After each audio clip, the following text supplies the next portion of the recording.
नमस्ते भैया बहनों, आप सबको नए सत्र की हार्दिक शुभकामनाएं और इस बात की भी शुभकामनाएं कि आप नव कक्षा में बिना लिखित परीक्षा दिए वर्ष भर के जो आपने अभ्यास प्रश्न किए या जो भी परीक्षाएं दी उसके आधार पर आपको उत्तीर्ण किया गया और आप नई कक्षा में प्रवेश कर पाए।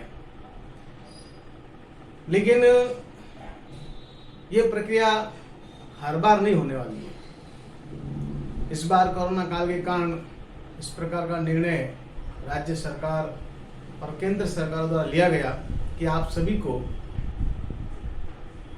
लिखित परीक्षा न लेते हुए वर्ष भर के क्रियाकलापों के आधार पर आपको उत्तीर्ण कर दिया जाए और आप सभी उत्तीर्ण होकर अगली कक्षा में आगे हैं। इसलिए आप सबको इस अगली कक्षा के आगमन पर भी हार्दिक शुभकामनाएं। अब मैं यहाँ पर जो बात कर रहा हूँ कक्षा 10वीं के छात्रों के लिए बात कर रहा हूँ। कक्षा 10वीं में इस बार नई पुस्तक आ गई है, नया पाठ्यक्रम आ गया है जो एनसीईआरटी का पाठ्यक्रम है। ये पिछले 5 वर्ष पूर्व या 6 वर्ष पूर्व ये पाठ्यक्रम चला करता था। आज भी अंग्रेजी माध्यम के विद्यालयों में चलता है। बीच में कुछ समय के लिए अपने राजस्थान के लेखकों द्वारा लिखी गई पुस्तकें चलती थी, उनको बंद करके अब एनसीईआरटी की जो पुस्तकें हैं वह आपके यहाँ पर लागू की गई है। तो वह पाठ्यक्रम इस वर्ष से 10वीं और 12वीं बोर्ड की परीक्षाओं के विद्यार्थियों के लिए रहेगा। तो हमारा जो 10वीं क्लास में विज्ञान वर्ग का जो पाठ्यक्रम है उस पाठ्यक्रम की यहाँ पर हम चर्चा करेंगे। लेकिन उससे पहले चूंकि हम विज्ञान वर्ग के बालक हैं तो थोड़ी सी विज्ञान की जानकारी, विज्ञान क्या है, विज्ञान में कौन कौन से विषय हैं, तो आज हम सामान्य जानकारी करेंगे इस वीडियो के अंदर। और उसके बाद हम अपने जो प्रमुख टॉपिक है या अपने जो पाठ्यक्रम के हिसाब से जो अध्याय हैं उनके बारे में चर्चा करेंगे। तो हम विज्ञान क्या है उसके बारे में आज बातचीत करेंगे। हम विज्ञान विषय पढ़ने जा रहे हैं। तो विज्ञान विषय के विद्यार्थी किस प्रकार के होते हैं या विज्ञान के लिए क्या क्या शाखाएं पढ़नी पड़ती है, विज्ञान में क्या क्या सामग्री रहती है, उसके बारे में अध्ययन करेंगे। तो सबसे पहले हम यहाँ देखेंगे कि विज्ञान का अर्थ क्या है। विज्ञान यानी क्या? विज्ञान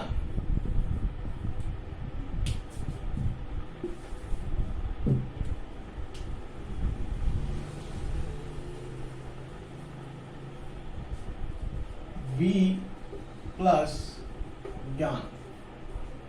वी यानी विशेष और ज्ञान। विशेष ज्ञान जिससे प्राप्त होता है उस ज्ञान को हम विज्ञान के नाम जानते हैं। वैसे मैं कई बार जो परिभाषा देता हूँ विज्ञान के बालकों के लिए, तो यानी विज्ञान वो बालक पढ़ते हैं जो वी का मतलब जो विचार कर सकते हैं, जो विवेकवान होते हैं, जो विनयशील होते हैं। हम देखोगे विज्ञान के छात्र ज्यादातर जो होते हैं वो विनम्र होते हैं, विनयशील होते हैं, क्योंकि उनको इस प्रकार की पढ़ाई करनी पड़ती है, परीक्षा में प्रयोग करने पड़ते हैं, उनके अंक आधार होते हैं, इसलिए वो उस प्रकार से ढल जाते हैं। तो विशेष ज्ञान यानी विज्ञान जो एक विशेष प्रकार का ज्ञान होता है उसको हम विज्ञान कहते हैं। और ये जो ज्ञान प्राप्त, यहाँ पर जो ज्ञान मैंने लिखा है, ये जो ज्ञान है वह ज्ञान जिन्हें हम ज्ञानेंद्रियों द्वारा प्राप्त करते हैं, ज्ञानेंद्रियों जिन्हें हम ज्ञानेंद्रियों द्वारा प्राप्त करते हैं। ज्ञानेंद्रिया क्या है? ज्ञानेंद्रिया किसे कहेंगे? ज्ञानेंद्रिया हमको पता है कि 5 प्रकार की होती है। आंख, नाक, कान, त्वचा और जीभ। इनके माध्यम से जिन जिन चीजों का अनुभव कर सकते हैं और उनको जो जान सकते हैं उस ज्ञान को विज्ञान कहा जाता है। और विज्ञान की अगर एक सरल परिभाषा अगर आपको दी जाए तो वो परिभाषा होती है कि वह निश्चित ज्ञान जिसके अंतर्गत किसी विषय का एक व्यवस्थित ज्ञान प्राप्त किया जाए, किसी विषय का विशेष प्रकार का ज्ञान, और वो भी सुव्यवस्थित ज्ञान उसको विज्ञान कहते हैं। एक सरल परिभाषा की जाए तो एक सुव्यवस्थित ज्ञान को विज्ञान कहते हैं। ये एक सरल सी परिभाषा है, यानी क्रमबद्ध ज्ञान। ये 6ठी कक्षाओं में ये परिभाषा आती है, इसको क्रमबद्ध ज्ञान कहते हैं। एक निश्चित क्रम होता है विज्ञान का। बाकी दूसरे सब्जेक्ट में अलग अलग हो सकता है, लेकिन विज्ञान में निश्चित क्रम होता है। जैसे अगर हम मान लीजिए किसी डॉक्टर के पास जाते हैं तो एक निश्चित क्रम से वो हमारा एनालिसिस करता है, उसके बाद हमारे लिए ट्रीटमेंट करता है। जाते ऐसा नहीं कि आपने बताया और उसने लिख दिया, ऐसा नहीं है। क्योंकि कोई जरूरी नहीं जो बताया वो किस कारण, तो वो कारण को जानता है कि भाई हमारा पेट दर्द हुआ या हमारे गला दर्द हुआ, सर दर्द हुआ, तो उन सबके कारण जानता है, वो कारण पूछता है। फिर उसके बाद कारण जानने के बाद वो उसके कुछ टेस्ट करवाता है। टेस्ट के रिजल्ट के आधार पर वो आपको दवाई लिखता है, और दवाई भी वो हर एक उम्र के हिसाब से लिखता है। तो इस तरह से एक निश्चित प्रक्रिया है। तो इसी तरह विज्ञान पढ़ने की निश्चित क्रम है, उस क्रम को हम सुव्यवस्थित क्रम, उसी को हम विज्ञान कहते हैं। अब विज्ञान जो है वह शब्द जो है वो विज्ञान शब्द साइंटिया लैटिन भाषा से लिया गया, जिसको सेंटिया से लिया गया। लैटिन भाषा का जो सेंटिया है उस शब्द से विज्ञान लिया है, जिसका मतलब होता है जानना। इसका मतलब क्या होता है? सेंटिया का मतलब जानना, यानी किसी विषय वस्तु के बारे में जो जानकारी प्राप्त करना, उसको विज्ञान कहते हैं। आप देखते हैं अभी कोरोना काल है, तो उस कोरोना वायरस जो है, उस वायरस के बारे में कितनी सारी जानकारी वैज्ञानिक रिसर्च लगे हुए हैं, और उसके लिए क्या ट्रीटमेंट हो सकता है, तो कितनी रिसर्च हो रही है। हर रोज एक नई जानकारी हमारे पास आ रही है। वो इस प्रकार का काम कर रहा है, इस प्रकार काम कर रहा है। वायरस ने भी शक्ल बदल ली है, अब वायरस अलग प्रकार का हो गया है, जिसको म्यूटेंट कहा गया, यानी उसने अपना म्यूटेशन चेंज। म्यूटेशन का मतलब होता है अपना बदलना। एक म्यूटेशन हमारे विज्ञान जिसको कहते हैं परिवर्तन करना, अपने अंदर रचनाओं में जो परिवर्तन कर देता है उसको म्यूटेशन बोलते थे। हमारे शरीर के अंदर म्यूटेशन हो, हम आज से लाखों वर्ष पहले किस प्रकार थे, आज किस प्रकार की, आने वाले भविष्य में हमारा किस तरह हुआ, तो हमारे अंदर भी परिवर्तन हो रहे हैं। परिवर्तन प्रकृति का नियम है, परिवर्तन होगा, तो ये म्यूटेशन होते रहते हैं। तो वायरस भी अपना स्वरूप बदलता रहता है, कभी वो घातक हो जाता है, कभी वो कमजोर हो सकता है। तो किस प्रकार से उसके अंदर जेनेटिक कोड जो होते हैं वो बदलते हैं, उस बदलने के साथ साथ उसके अंदर उस प्रकार का नेचर बनता है, तो घातक भी हो सकता है, कमजोर भी हो सकता है। अब आने वाले समय में उस वायरस में क्या होगा वो समय बताएगा। अब विज्ञान जैसे हमने कहा कि जानना, तो विज्ञान में 3 प्रकार की विज्ञान हमारे इस 10वीं की कक्षा के अंदर हम पढ़ेंगे। 10वीं कक्षा का जो सिलेबस हमारा वो 3 भागों में 3 विज्ञान उसके अंदर सम्मिलित है, जिसको कहते हैं जनरल साइंस। ये 10वीं की जो साइंस है वो हमारे आने वाले जितने भी कंपटीशन है उसमें सब में काम आती है। इसलिए हमको बहुत ध्यान से इस विज्ञान को पढ़ना चाहिए, क्योंकि 10वीं और 9वीं की जो विज्ञान है वो आने वाले जितनी प्रकार की प्रतियोगी परीक्षा है उसमें सब में ज्यादातर यही पूछते, इसलिए इसको जनरल साइंस बोलते हैं। 10वीं कक्षा के अंदर हम तीनों प्रकार के विषयों की जानकारी, वैसे तो विज्ञान बहुत बड़ी है, बहुत सारे विषय हैं, लेकिन मुख्य रूप से 3 विषय आपको यहाँ पर पढ़ाए जाएंगे। जिसमें पहला आएगा, जिसमें 3 विज्ञान उसमें से पहला आएगा जिसको हम बोलते हैं, एक आएगा रसायन विज्ञान, दूसरा आएगा भौतिक विज्ञान, और तीसरा जिसको हम कहते हैं जीव विज्ञान। ये 3 प्रकार के विज्ञान हम इस 10वीं कक्षा के अंदर पढ़ने वाले हैं, रसायन विज्ञान, भौतिक विज्ञान और जीव विज्ञान। अब हमारे सामने आता है रसायन विज्ञान क्या है, यानी अब हम अलग अलग थोड़ी जानकारी। आपकी जो किताब है इस बार की 10वीं की बोर्ड के अंदर कुल 16 चैप्टर है, 16 अध्याय। उस 16 अध्याय में से जो 5 चैप्टर है, वो 5 चैप्टर जो है वह 5 ये रसायन विज्ञान के, फिर 5 चैप्टर जो है वो भौतिक विज्ञान के हैं, जिसको फिजिक्स बोलते हैं, और उसके बाद 6 चैप्टर है वो जीव विज्ञान से संबंधित है। जीव विज्ञान और पर्यावरण विज्ञान दोनों मिलाकर यह बनाए गए। तो इस तरह से ये 16 अध्याय का एक पूरा बंच तैयार करके पुस्तकों में आपके सामने पेश किया गया है। तो प्रारंभ के जो 5 चैप्टर है वो रसायन विज्ञान के हैं, रसायन संबंधित है। तो हमारे पास आता है कि रसायन क्या है, सबसे पहले आता है रसायन क्या है। रसायन विज्ञान जो है वह विज्ञान जिसके अंतर्गत पदार्थों के जितने प्रकृति में पदार्थ हैं उन पदार्थों का संगठन, उनका गुण, उनकी संरचना और उनके जो रासायनिक प्रक्रिया है उसके अंतर्गत, जिसके अंतर्गत उनकी अध्ययन की जाती है, वह अध्ययन करने की शाखा रसायन विज्ञान कहलाती है। यानी हमारी इस प्रकृति के अंदर बहुत सारे पदार्थ पाए जाते हैं, उन सब पदार्थों की प्रकृति कैसी है, उसका नेचर कैसा है, वह सब जानने की जो विधि है वह रसायन विज्ञान के अंतर्गत आती है। अभी तक हमारे इस प्रकृति के अंदर 118 तत्वों की जानकारी है, ये ध्यान रखना। तो ये 18 जो तत्व है वो क्या क्या काम करते हैं, किस प्रकार के उनकी प्रकृति होती है, वो फिर प्रक्रिया का आपस में सहयोग करके कौन सी रचना बना देते हैं, उन सब की जानकारी जो की जाती है वो रसायन विज्ञान के अंतर्गत की जाती है। अब रसायन विज्ञान के अंदर भी 3 विज्ञान और पाई जाती है। सिर्फ जानकारी बता रहा हूँ अभी। तो ये पहली जो है जिसको बोलते हैं अकार्बनिक रसायन। दूसरा है जिसको बोलते हैं कार्बनिक रसायन, और तीसरा जो है उसको बोलते हैं भौतिक रसायन, यानी inorganic, organic and physical chemistry. अगर इंग्लिश में बात करें, इनऑर्गेनिक केमिस्ट्री, ऑर्गेनिक केमिस्ट्री और फिजिकल केमिस्ट्री, इस प्रकार ये 3 प्रकार की विज्ञान है। अब इसमें अगर देखें तो अकार्बनिक यानी जिसके अंदर कार्बन की कोई मात्रा, ऐसा कुछ पदार्थ हो जिसमें कार्बन नहीं पाया जाता, बिना कार्बन वाले पदार्थों की जानकारी जिसके अंतर्गत करते हैं उसको अकार्बनिक विज्ञान के अंतर्गत पढ़ते हैं, इनऑर्गेनिक विज्ञान जिसको कहते हैं इनऑर्गेनिक। तो ऐसे जो पदार्थ होंगे उनको हम रसायन के अंदर, जिसमें कार्बन की मात्रा नहीं होती, बिना कार्बन वाले पदार्थ है, उनकी संरचना, उनका संगठन, उनके नए पदार्थ बनने की प्रक्रिया है, ऐसे पदार्थों के बारे में जानकारी जिसके अंदर की जाती है उसको अकार्बनिक रसायन। जैसे ऑक्सीजन है, हाइड्रोजन है, नाइट्रोजन, इसके अंदर आपका कार्बन नहीं है, तो उनके बारे में जानकारी जो होती है वो कार्बनिक रसायन कहलाती है। कार्बनिक रसायन जिसके अंदर कार्बन या उससे निर्मित जितने भी हाइड्रोकार्बन होते हैं उनसे उत्पन्न नई रचनाएं जो होती है, कार्बन या कार्बन के उत्पन्न जो होते हैं उनकी जानकारी जिसके अंदर की जाती है उसको हम कार्बनिक रसायन कहते हैं, ऑर्गेनिक केमिस्ट्री बोलते हैं, जिसमें कार्बन के द्वारा निर्मित पदार्थों की जानकारी, जैसे एथेन है, मेथेन है, प्रोपेन है, ब्यूटेन है, इन पदार्थों की जानकारी जिसके अंदर करते हैं उनको हम कार्बनिक रसायन कहते हैं। और तीसरा आता है भौतिक रसायन, फिजिकल केमिस्ट्री। तो ये वो शाखा होती है जिसके अंतर्गत हम रसायन के जो सिद्धांत हैं, रसायन के जो नियम हैं, इन नियमों के और सिद्धांतों की जानकारी जिस विज्ञान के अंतर्गत करते हैं उसको हम भौतिक विज्ञान के रूप में जानते हैं। तो इस प्रकार रसायन के 3 विज्ञान हो गए, अकार्बनिक, कार्बनिक और भौतिक।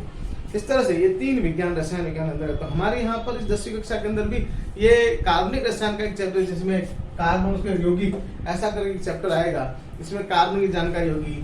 जो पहला चैप्टर है उसके अंदर रासायनिक अभिक्रियाओं के बारे में जानकारी, यानी नए नए पदार्थ किस प्रकार से बनते हैं उसकी जानकारी होगी, जिसके अंदर ऑर्गेनिक इनऑर्गेनिक दोनों प्रकार कंपाउंड के बारे में बातचीत करेंगे।